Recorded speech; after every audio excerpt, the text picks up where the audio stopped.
భారతీయ సంస్కృతి ఏది పోతుంది అని చెప్పదు, పోయిన ప్రతిదీ మళ్ళీ వస్తుంది అని ఒక ఆశావాదాన్ని నెలకొల్పుతుంది. అది జనవరి 1కి జనవరి 1కి ఉగాదికి తేడా. అది డిసెంబర్కి జనవరికి ఏ భేదము లేదు. అప్పుడు చలి ఇప్పుడు చలి, అప్పుడు వణికి ఇప్పుడు వణికి. డిసెంబర్ నెలలో ఏ ఋతువు ఉందో జనవరి నెలలో అదే ఋతువు ఉంటుంది. ఇందులో ఏ తేదీలు ఉంటాయో అందులో ఆ తేదీలే ఉంటాయి. ఏమీ మార్పు లేదు.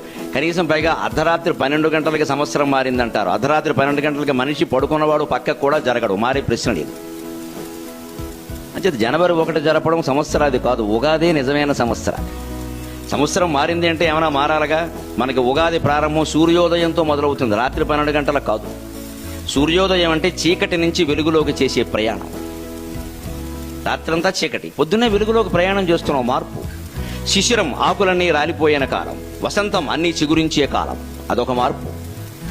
శిశిర ఋతువు నుంచి వసంత ఋతువు ఒక మార్పు. పాల్గొన మాసం నుంచి చైత్ర మాసం ఒక మార్పు. అమావాస్య నుంచి మళ్ళీ శుక్లపక్షం దినదినాభివృద్ధి మరొక మార్పు.